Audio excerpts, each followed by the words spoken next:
Shalom, apa kabar Bapak Ibu Saudara yang terkasih? Selamat bergabung bersama kami dalam ibadah online GBT Kristus Penyelamat Sumber Batu.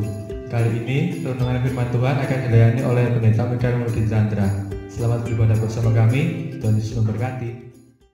Puji Tuhan, Bapak Ibu dan saudara-saudara, kita kembali di dalam ibadah pada kesempatan malam hari ini.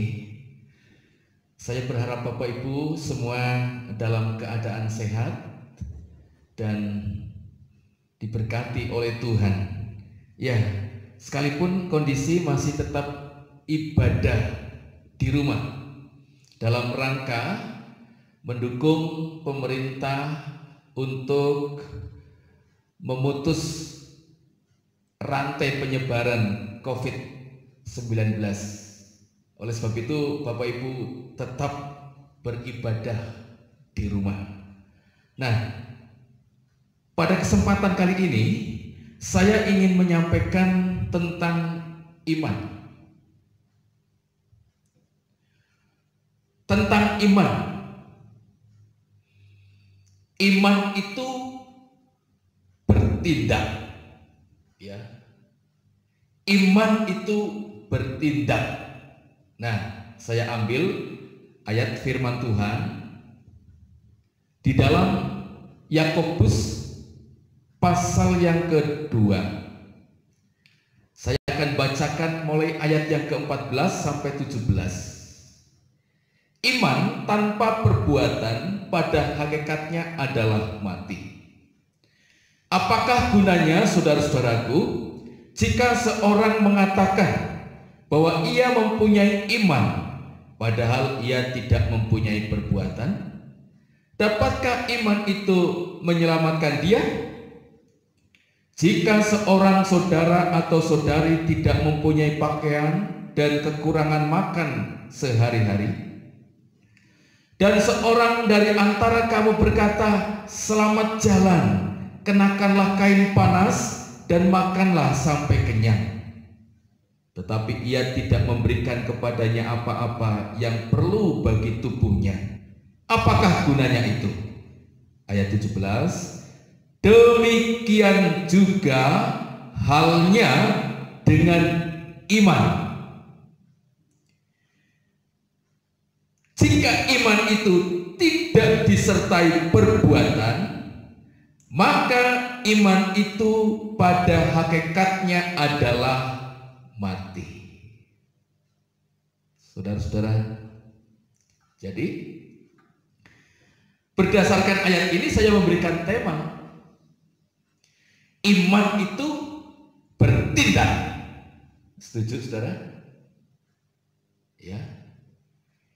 Kalau saudara punya iman, maka saudara harus bertindak. Rasul Yakobus katakan iman itu harus disertai dengan perbuatan. Sebuah perumpamaan yang disampaikan oleh Rasul Yakobus ini sungguh dapat dimengerti. Dan itu sebuah realita dalam kehidupan kebanyakan orang. Ya, saudara-saudara, selamat jalan, pakailah kain supaya hangat. Bapak Ibu, padahal dia tidak memberi apa-apa. Firman Tuhan katakan, apakah gunanya? Nah, untuk itulah saya ingin menekankan di sini, iman itu harus bertindak. Kalau saya punya iman, kalau saudara punya iman, tetapi tidak bertindak, maka firman Tuhan katakan, iman saudara, iman saya mati. Ya. Jadi Tuhan ingin supaya kita yang punya iman ini bertindak, jangan berdiam diri. Iman itu harus diwujudkan melalui tindakan. Iman itu harus diwujudkan melalui perbuatan kita. Nah, kalau iman kita diwujudkan dengan perbuatan-perbuatan kita, Maka firman Tuhan katakan, iman itu menjadi sempurna. Haleluya. Saudara-saudara, nah dalam ayat yang ke-18 dikatakan demikian. Tetapi mungkin ada orang berkata, padamu ada iman, padaku ada perbuatan. Aku akan menjawab dia, tunjukkanlah kepadaku imanmu tanpa perbuatan, dan aku akan menunjukkan kepadamu imanku dari perbuatan-perbuatan. Ya, jadi iman itu harus diwujudkan dengan perbuatan. Iman itu harus diwujudkan dengan sebuah tindakan. Ya, saudara, sehingga iman itu sempurna. Kalau kita tidak mewujudkan iman itu dengan perbuatan kita, maka iman kita ini mati, tidak ada gunanya. Saudara-saudara, tidak ada gunanya. Dan kita rindu supaya iman kita itu semakin sempurna dan menjadi sempurna. Maka mari saya mengajak Bapak Ibu Saudara, seluruh jemaat untuk mewujudkan iman itu dengan perbuatan-perbuatan kita. Untuk mewujudkan iman itu dengan tindakan-tindakan kita. Karena iman itu bertindak. Haleluya. Saudara-saudara, nah ada banyak contoh tentang orang-orang yang punya iman dan kemudian bertindak. Ya. Maka dari tindakannya itu imannya menjadi sempurna. Saudara-saudara, nah contoh dalam Matius pasal yang ke-9.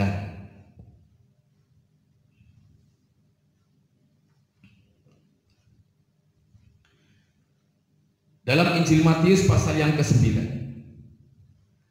contoh ada seorang perempuan yang menderita sakit pendarahan.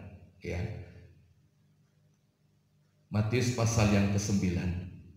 Di situ dikatakan mulai ayat 20 dan 21. Saudara, karena katanya, kata perempuan yang sakit pendarahan itu, karena katanya dalam hatinya, asalku jamah saja jubahnya, aku akan sembuh. Ya, itu iman yang ada di dalam hati seorang perempuan yang menderita pendarahan selama 12 tahun. Dikatakan apa? Asalku jamah jubahnya, maka aku akan sembuh. Saudara, apakah perempuan ini terus berdiam diri? Oh, enggak. Dia terus berusaha merangkak, merangsek, mendekati Yesus. Dan pada saat itu Yesus sedang berjalan, banyak orang. Ya. Tetapi perempuan ini terus maju, berusaha untuk menjamah Yesus. Kenapa perempuan ini terus maju dan merangkak mendekati Yesus, bahkan sampai menjamah jubahnya? Karena imannya seperti itu. Jadi perempuan ini bertindak, berbuat sesuatu untuk menjamah. Dia berjuang, berusaha untuk menjamah jubah Yesus. Dan akhirnya Bapak Ibu dan Saudara, perempuan yang menderita pendarahan selama 12 tahun ini,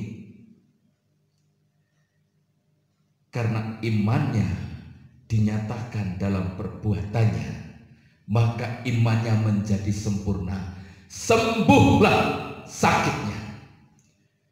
Haleluya. Ya. Haleluya. Itu. Jadi tanpa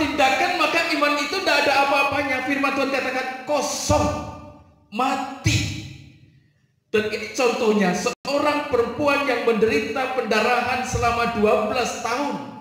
Dia berusaha untuk mencari pengobatan kemana saja.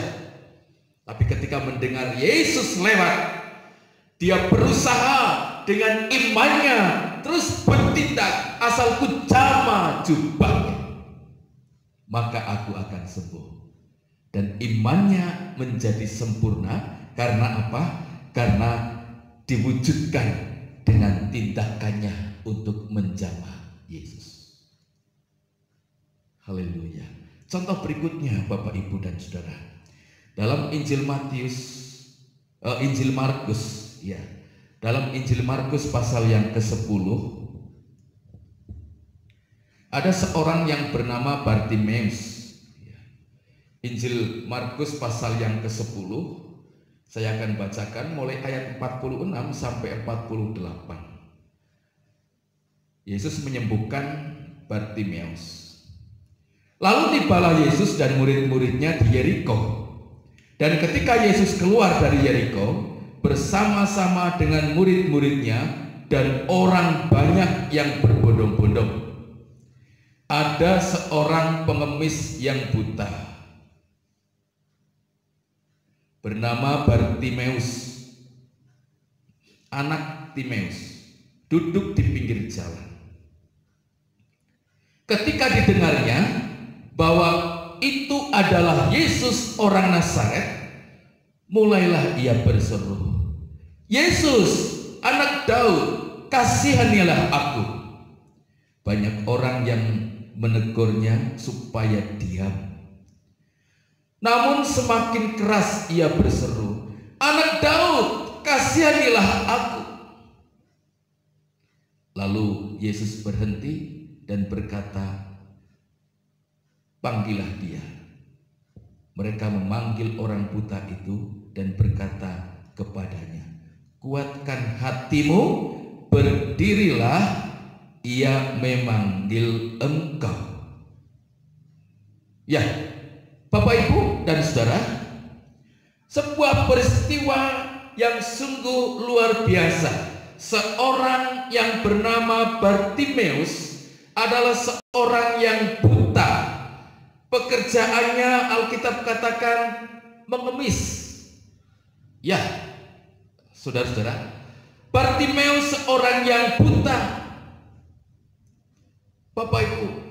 Tetapi ketika mendengar bahwa Yesus lewat, dia berteriak, "Yesus orang Nazaret, kasihanilah aku. Yesus anak Daud, kasihanilah aku." Saudara-saudara, sekalipun ketika itu Bartimeus itu mendapat banyak teguran oleh orang banyak yang ada di sekitar itu, tetapi Bartimeus tetap berseru, "Yesus anak Daud, kasihanilah aku." Dia terus sampai akhirnya didengar oleh Yesus dan Tuhan panggil Bartimeus itu, dan firman Tuhan katakan Bartimeus disembuhkan, yang buta menjadi melihat. Karena apa? Bartimeus percaya, imannya terus berteriak, sekalipun banyak teguran tetap dia berteriak, minta tolong. Ya. Dan dari perbuatannya itulah iman daripada Bartimeus menjadi sempurna, maka Bartimeus mendapat mujizat. Yang buta menjadi melihat. Haleluya. Saudara-saudara, itu iman itu bertindak. Ya. Iman itu bertindak. Masih banyak contoh di dalam Alkitab. Orang-orang yang menyempurnakan imannya dengan perbuatannya. Pada kesempatan kali ini, Bapak, Ibu, dan saudara sekalian, apa yang menjadi pergumulan saudara? Apa yang menjadi iman saudara? Ayo, sempurnakan imanmu dengan perbuatanmu. Sempurnakan imanmu dengan tindakan.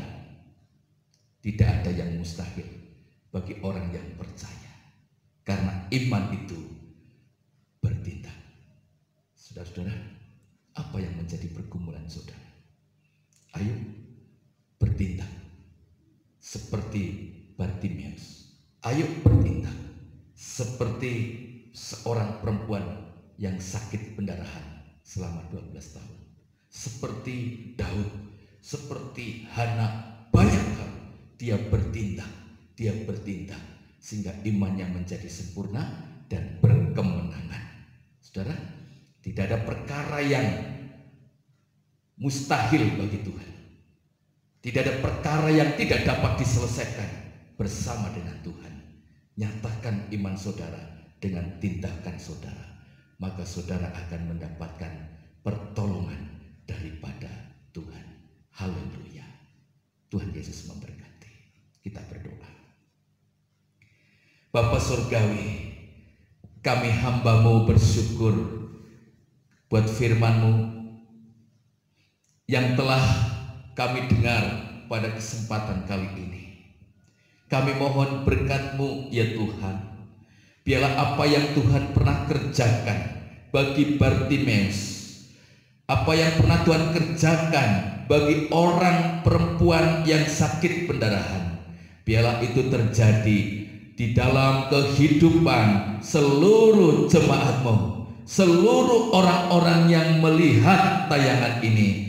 Tuhan, Engkau berkati mereka, biarlah mereka boleh bertindak sesuai iman mereka. Di dalam nama Yesus, biarlah pertolongan-Mu turun atasnya terjadi. Nama Tuhan dimuliakan di keluarga-keluarga Kristen. Dalam nama Yesus, berkati seluruh jemaat-Mu. Berkati bangsa kami Tuhan yang sedang menghadapi wabah pandemi COVID-19 ini. Tuhan tolong Engkau memberkati para pemimpin kami. Engkau berkati seluruh bangsa kami supaya mentaati setiap anjuran pemerintah, sehingga kasus pandemi COVID-19 ini segera dapat diatasi. Kami rindu untuk kehidupan kami bisa kembali normal dan Tuhan dimuliakan. Terpujilah Bapa, dalam nama Yesus kami berdoa. Amin. Puji Tuhan. Tuhan memberkati. Puji Tuhan. Terima kasih saudara telah mengikuti ibadah online GBT Kristus Penyelamat Jonggo Batu, dan harapan kami saudara sangat diberkati. Apabila saudara ingin didoakan atau ada hal-hal yang ingin di-sharingkan, silakan komen di channel YouTube kami. Sampai jumpa di ibadah selanjutnya. Tuhan Yesus memberkati.